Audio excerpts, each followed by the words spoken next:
So now we can go ahead and simulate our two scenarios, one where the coolant temperature changes from 300 to 290 kelvins, and then the other one where it increases to 305 kelvins.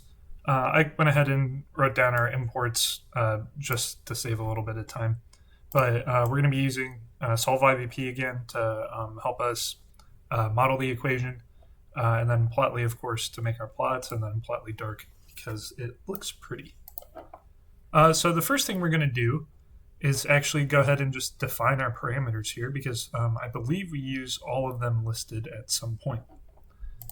So by defining the parameters, it just makes it a bit easier for us to go ahead and write out the equations, because we can write down our parameters, and if we need to change anything, we can go ahead and change those out instead of having to find the exact number somewhere in the code.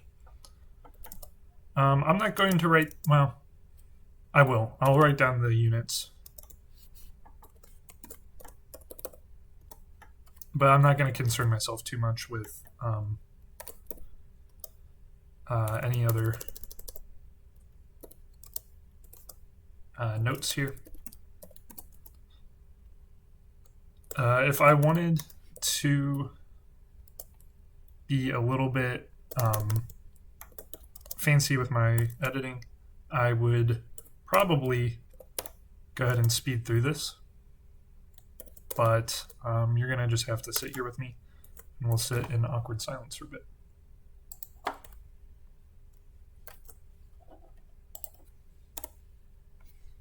Now, it's important to note that this is actually, I'm just going to write down tau I. It's not, well, T tau I, same thing, but that's the temperature of the inflow.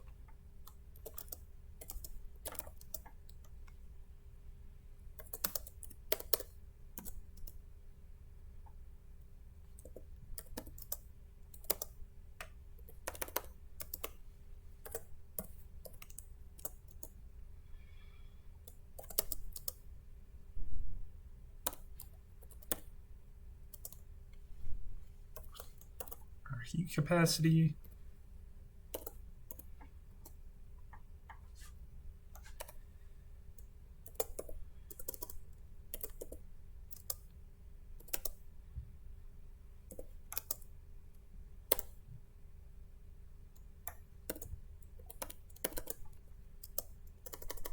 Well, 5 times 10 to the 4th is, what is that, 50,000? So I'll just write that out.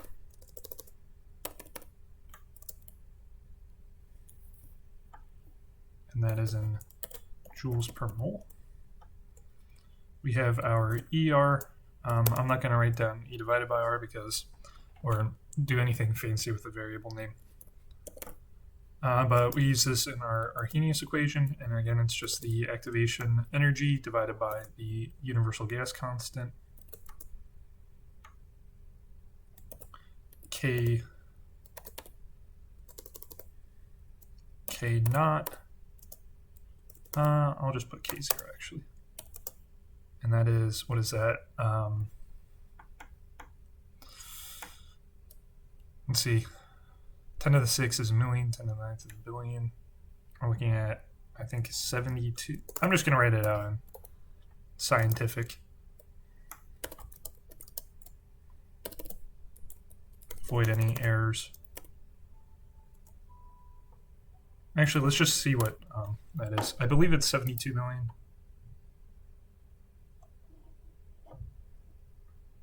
Let's see, we got hundreds, thousands, million, yep, billion. And then I'll just copy and paste that in.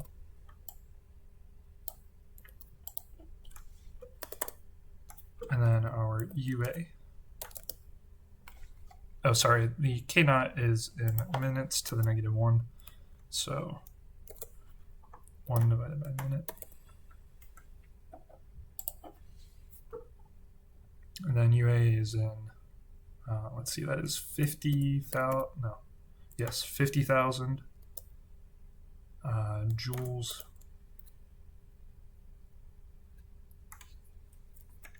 joules per minute Kelvin. Gotta have consistency here between this and the heat capacity for our stylization. and then our TC, or the temperature of the coolant initial, we'll call that TC0, is 300 Kelvin. And this is the same for both scenarios. And then our initial concentration of A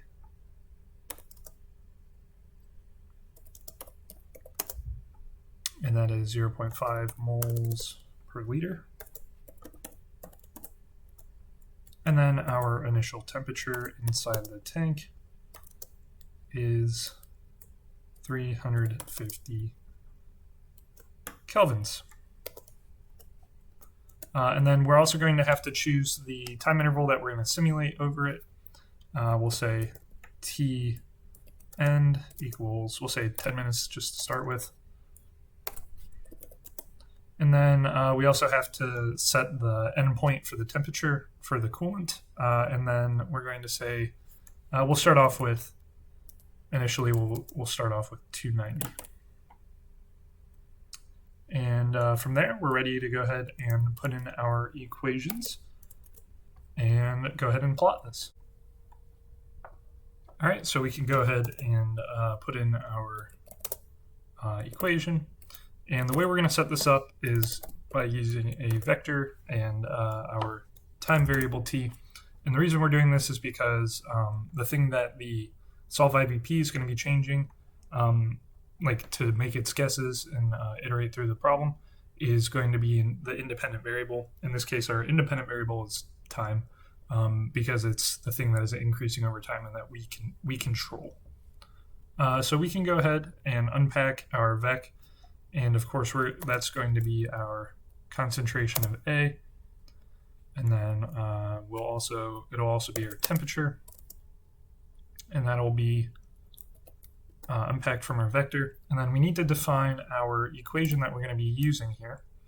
And really, we could kind of do each of these things piecewise, but we're just going to do most of it in the return. The one thing that we are going to define is our formula for K here. K is equal to K naught. Let me double check how I wrote that down. Yeah, K equals K naught times the exponent, or e to the, and then our ER divided by T. And sorry, that should be negative there. And then we want to return our final two equations here, and we'll start off with the concentration of A equation. And we want our Q divided by V. And let's put that in parentheses here. And then in our next set of parentheses, we are going to have our concentration of A minus, or actually, sorry, the concentration of A that is coming in, so CAI, minus the concentration of A inside the tank. And again, this is measuring the outflow, or the total accumulation of A inside the tank. And then that will be minus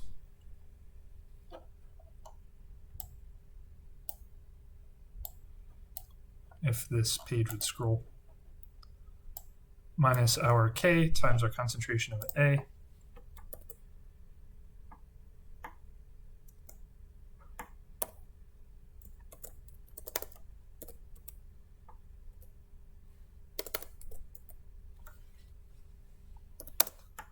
and then our second equation for temperature is a little more complicated, so we can break this up a little bit.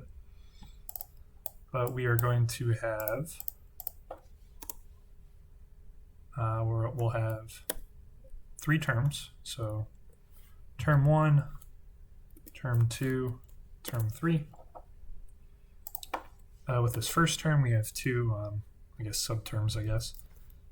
Q divided by V, and then our temperature that is flowing into the tank, which is our tau I, minus our temperature that is currently inside the tank,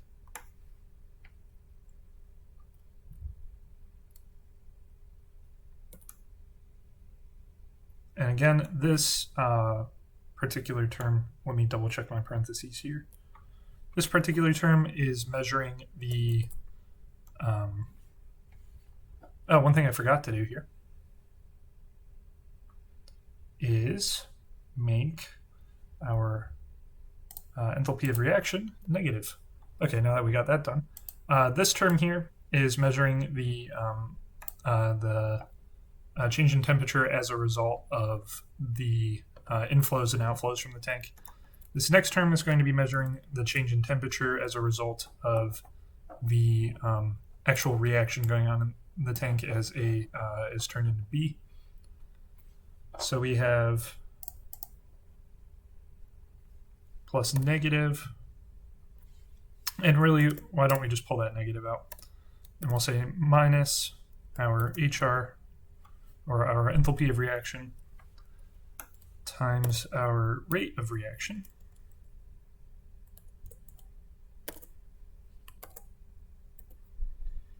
And then divided by our rho, or our density, times our heat capacity.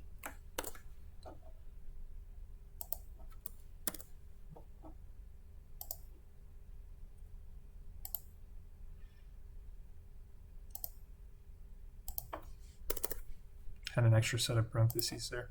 Well, no, that was going to be my third set of parentheses for the this last term here, which is the change in temperature as a result of the cooling jacket, if it would ever load.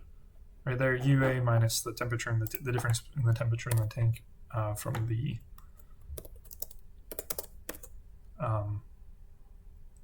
temperature in the cooling jacket.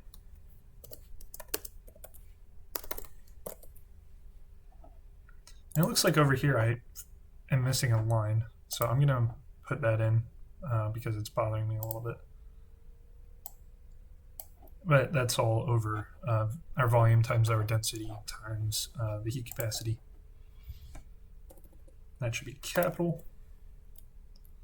And then divided by our volume times our density times our heat capacity. Put parentheses around our denominator here, and that should be good to go. I lied. We had a parenthesis facing the wrong way. All right, that should be good to go. And let me just run that real quick. So now we're ready to go ahead and write our equations for solve IVP to iterate through this and simulate it as it goes on, and then go ahead and plot it. So one small thing, I forgot that I had this set as a negative, which is wrong. It's actually a positive. In the notes, it references it as negative delta HR is negative 50,000. And then the other thing is that I completely forgot Python had the capability to read notation like that, exponential notation. So we could have written anything like this as like 5 times 10 to the 4th, or how it was written in the notes, but forgot about that. We'll just move on. Don't feel like changing it right now.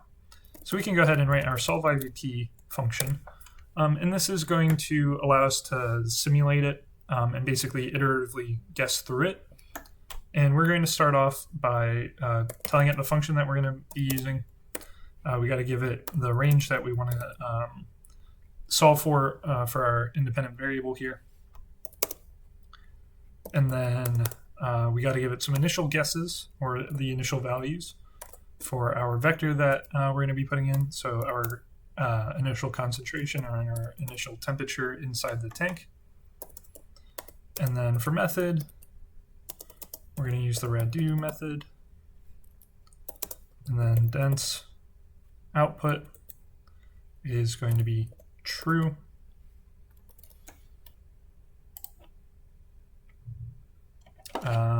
I have to rerun all this, it looks like.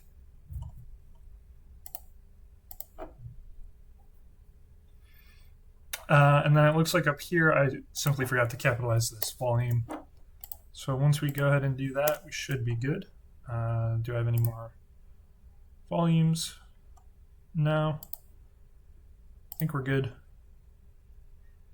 Okay, so we're getting an error here, and it's because I forgot to put asterisks between our parentheses here. Try that one more time. And then I forgot to capitalize our heat capacity. And I'm going to leave in all these mistakes just because it's easy to do this. And I think it's good to see kind of the more common things that go wrong. So now we're just going to want this sol here. It's going to be the equation that we're going to use to model this. So we'll just put sol or dot sol, and then we want to make our variable equal to that.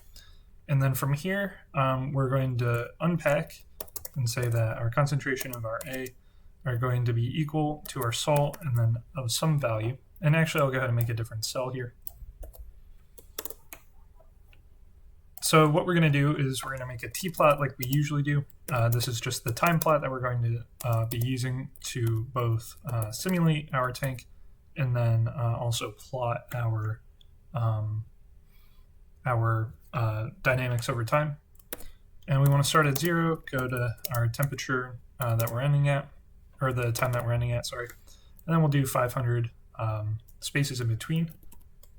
And then we want to unpack this again.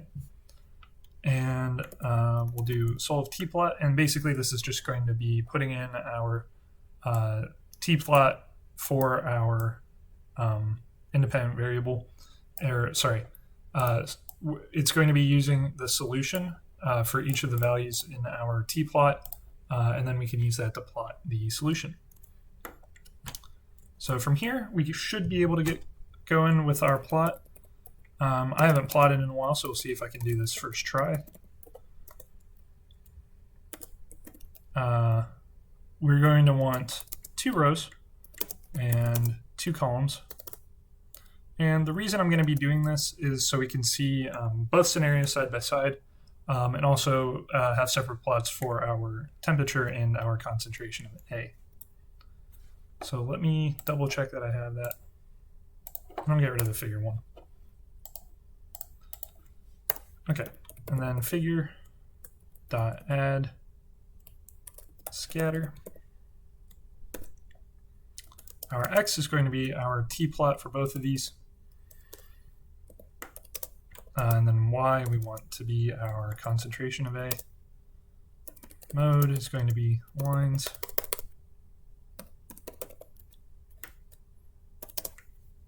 And then we'll put this in row 1, column 1, and then our name will be CA. And then we'll say, or you know what? For now, we'll just do this all in one go, and then just change our TC manually. We could set this up in a way where we just have 2 different TCs, so we can plot them side by side. And for one of them, we'll just have 2 different functions or run it twice, and then plot each of them side by side. But it might just be a little bit easier here to leave our TC the same and just change it manually. But if we wanted to, we could plot both the scenario with 305 and 290.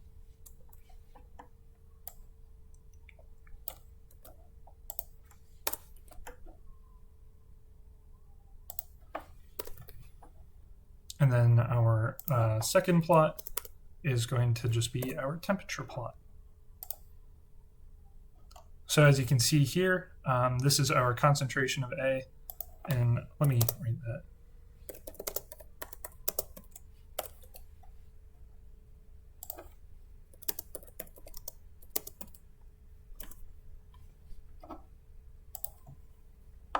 So this is the concentration of A inside the tank, and you can see it gets really close to about 0.95 and then starts leveling out. And this is expected because in this scenario, the reaction rate is going to slow down over time. because the temperature within the tank is going to decrease because of the cooling jacket, and then eventually the temperature will level out. And just as a reminder, we have this equation here. This is our equation for the reaction rate per unit volume. And so since it's divided by T, as T decreases, the exponent, in this case, it would get, technically it'd get larger because it's a negative exponent. But basically, it'll just make the reaction rate slow down. Sorry, no, it will. Well, in terms of the reaction rate, it will get smaller because it's a negative exponent, so 1 over. But the exponent itself will get larger. And then we can also do the same thing at 305 Kelvin. So we are increasing the temperature that the coolant is going to be at. And this, we're just going to keep going. So in this case, we have some oscillations here. And sorry. And this is because as the temperature rises, you can see that the concentration of A is going to dip significantly, which means that the reaction isn't going to take place as often, or almost not at all. And then that will cause the temperature to dip because we no longer have the A reacting and releasing energy, since this is an exothermic reaction. So more and more energy or more and more reactions will take place as the concentration of A increases. And then that'll raise the temperature, and it'll basically repeat that loop. Whereas the temperature raises, the rate of reaction increases, which causes A to dip, which means there's less reactions, so less energy is being released, and the temperature isn't increasing as fast, and then it flip-flops back and forth. So that's how we can model the dynamics of a CSTR.